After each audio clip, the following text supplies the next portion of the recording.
Minister, the North Quays project in Waterford is finally happening. Originally conceived back in the 1990s, when then Minister Martin Cullen launched a design competition for the North Wharf. It is just marvellous to see the contractor finally appointed, to see hard hats and white vans arriving to the site.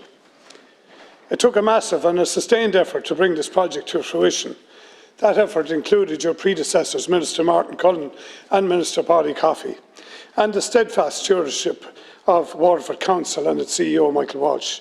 I would also like to acknowledge yours and your department's front bench engagement with me on the project also, Minister. Minister, you have cut the Gordian knot and made it happen. And by your action, you have gone some way to restore the hopes of Waterford for better times ahead. Gora Margaret.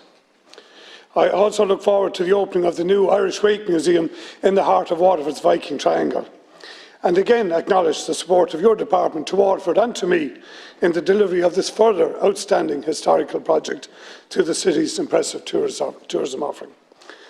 That said, Minister, the rose is not without its thorns. Your department, Minister, has let Waterford down in relation to student accommodation. The National Student Accommodation Strategy, which runs from 2016 for another 2 years, is a shared policy between your department and higher education.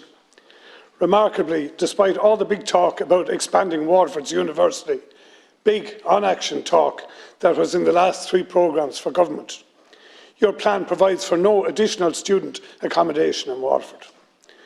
Not a single bed more than the 2,500 or so that have been in the city now for 20 years, a lot of them developed by the old WIT. All the while providing, Minister, for expansion of student accommodation in every other university city in Ireland, which your department is doing. Minister, I gather this plan is the reason why the Waterford Crystal site has not been acquired to date, despite the Taoiseach stating in this House that it was government's intention to acquire that site over 2 years ago. I am also given to understand that is why the Land Development Agency and other streams of public funding cannot be accessed to support student accommodation being developed in Waterford. Minister, I'd ask you, will you build on the momentum now of the North Quays and commit to revising the National Student Accommodation Strategy to put ambitious targets in place for Waterford? Without ending this discrimination, it appears we cannot unlock and unleash the significant development potential of our region. Thank you, Deputy Shanahan, for your comments, and specifically in relation to the North Quays project. I've had the pleasure of visiting the City of Waterford on a number of occasions, and the overall Exchequer commitment to Waterford in that project alone is about 170 million. Overall, of 200 million when you actually take into account the contribution as well from Waterford City and County Council. And I want to agree with you and share in your words of commendation to Michael Welsh and his team in Waterford. They're an extremely progressive local authority. They're doing fantastic work, and the North Quays project will be transformative. It's a city, it's a fantastic city, it's a great county, it has massive potential. This government is committed to Waterford. I know yourself are, Deputy, and my good colleague Minister Mary Butler as well, who advocates so strongly, and many others indeed, Deputy Marco Cossi and others who advocate so strongly for development in Waterford.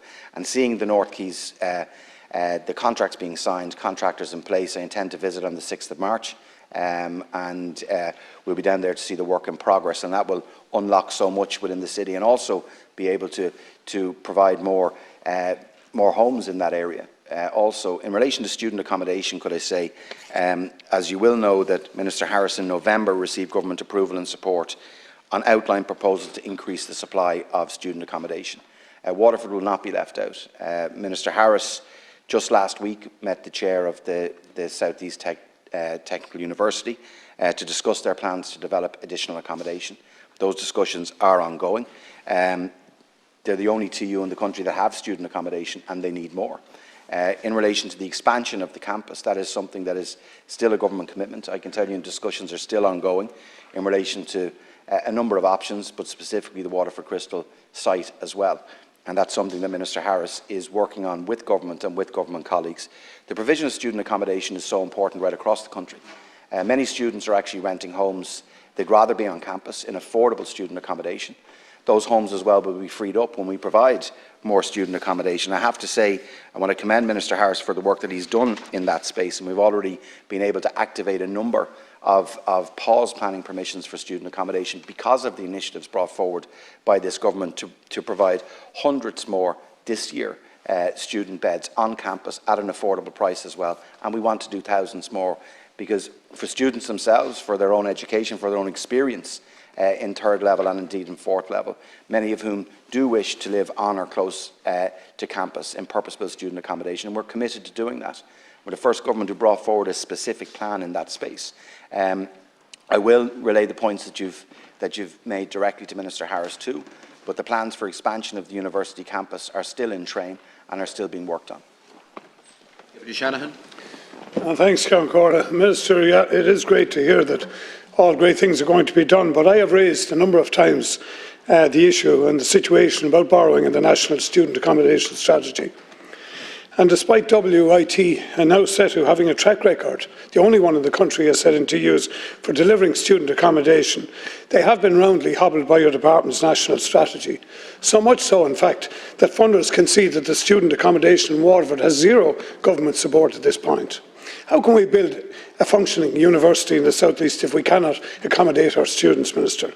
Government has been in office now for 2.5 years, and we've been told continually about all the great things that are going to happen for our university. But I met with the department in the last 10 days, Minister. There's no borrowing framework agreed. There's no one carrying hods on a site in Waterford, no cranes, no boots on the ground, not even planning permission is yet secured. Minister, I would say to you, there are no prizes for plans. Deliberate actions is what we need to see, and I'd ask that that would be action now. Yeah, thanks, Deputy. I think you used the example of the North Quays project. We gave a commitment to Waterford that preceded us as well. You've mentioned right back to Minister Cullen, but we've delivered on that.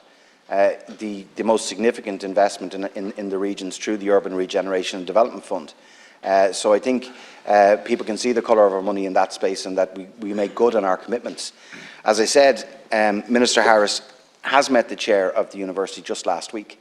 There are discussions ongoing. Those discussions were specifically around the plans to develop additional student accommodation.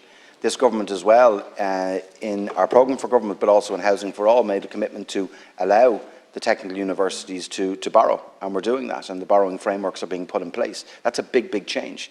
And I think we have an opportunity now to provide purpose-built, affordable student accommodation in our technical universities right across the country. And Waterford will not be left out, I can assure you of that. Those discussions are detailed, they are ongoing. We'll keep yourself, Deputy, appraised of that, of the progress, and thank you for your support in that regard. Thank you very much.